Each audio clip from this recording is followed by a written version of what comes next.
here. What's up, everybody? It's your favorite vibranium armored suit wearer's favorite nerd, and today we are looking at the SH Figuarts, I believe, Tamashii Nation exclusive Black Panther. We're going to talk a bit about that at the end. Trust me, I'll save my rant for the end. It's funny, I remember as a kid coming across Black Panther for the first time in comics. I think most people, in terms of comics, kind of started with Marvel and ended with DC. Not that I still don't read both, I still do, but when you're a kid, I think Spider-Man and Wolverine are super appealing, and then as you get older, Batman, Superman kind of become more interesting to you as an adult, as well as some of the themes. But that's neither here nor there. I just remember coming across them for the first time, and I remember struggling with the name as it's written on the page. And then suddenly, emerging from the forest, came the noble Wakandan warrior T'Challa.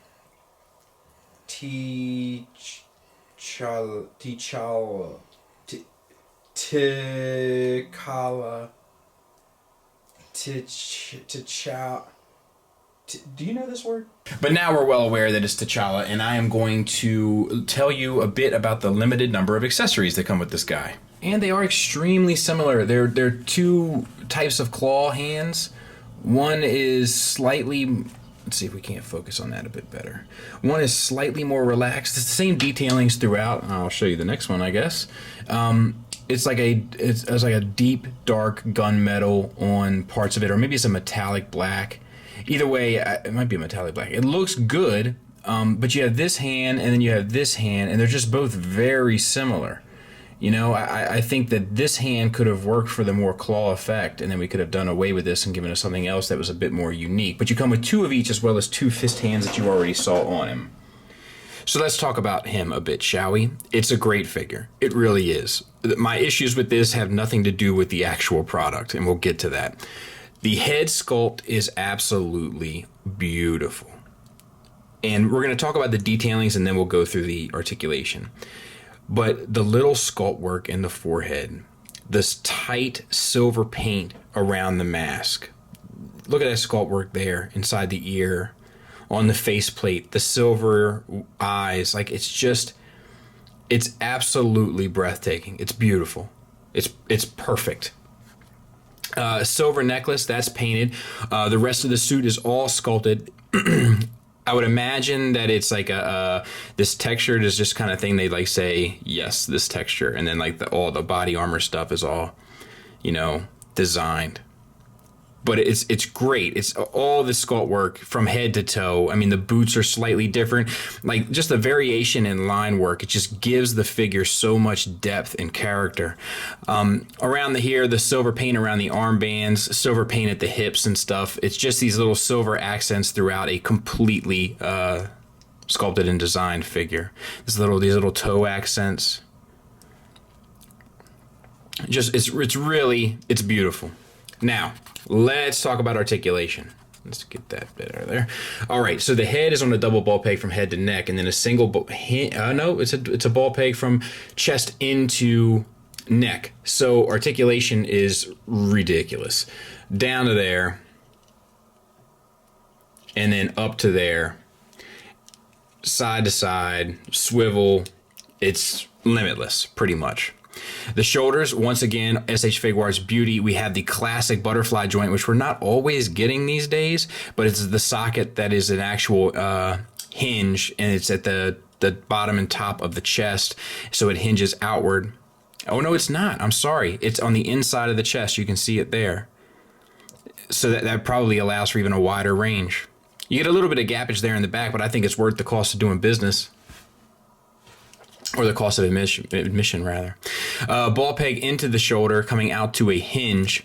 So you can manipulate the shoulder, manipulate the arm, and then tuck it back in to hide the sculpt. It's brilliant. It's perfect. No problems there. And then the swivel is intact. And you can get the arm out to just maybe a hair slighter than 90 degrees. It's really, really, really extremely well done. No bicep swivel, which I did find weird. Doesn't really hinder a whole lot because you get this forearm swivel that you can kind of fake it. And it hides the sculpt, I guess, but I don't see any real reason not to do it. So that's a bit strange. I do like a bicep swivel. Double jointed elbow, that's not the prettiest. We have to admit that. that's a little bit of a trouble in paradise type of situation.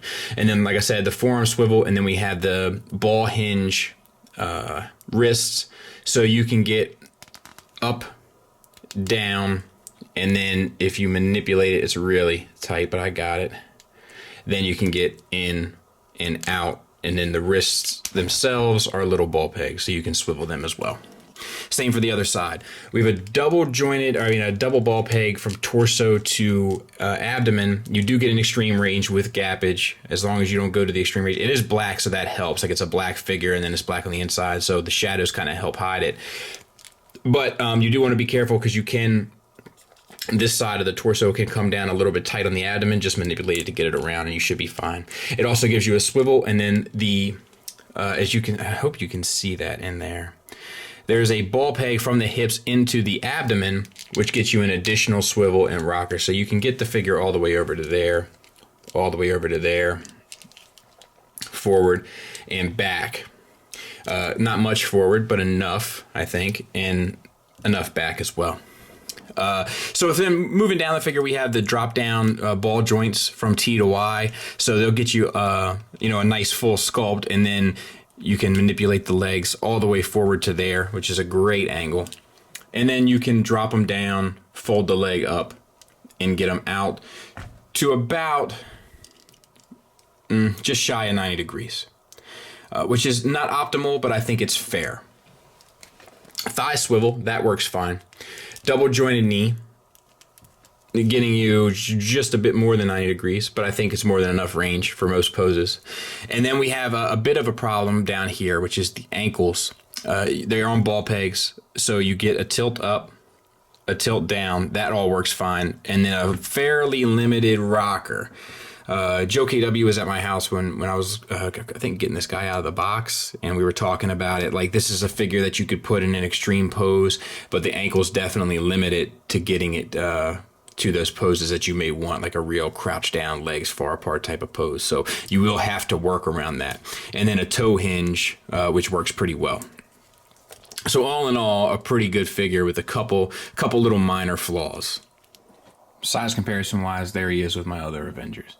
I had the Figma Hulk coming. I have a story time with Skullface that's pretty enjoyable for that, but we have to wait for that. Final thoughts wise, let's get the negatives out of the way. So it could have a little bit more outward leg articulation at the hips. The elbows could have had some sort of bracket or pad over the elbow itself to kind of hide that joint a bit better. And the ankle rockers could have been a bit more articulated. The rest of it works really, really well.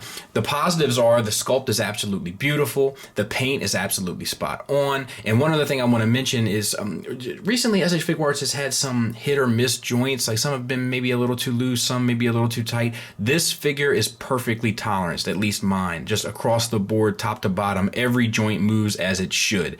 That means to say, not too tight, not too loose. The only problem I have to talk about is their use of these Tamashii Nation exclusives. It's just like, this is a $120 figure pretty much. I mean, if you look around on eBay, I think you can find them for about between 90 and 120. That's a lot for this figure. If this was more in the normal SH Figuarts price range, I would definitely recommend it. But while it is a great figure, I think that it is a bit pricey ultimately for what it is.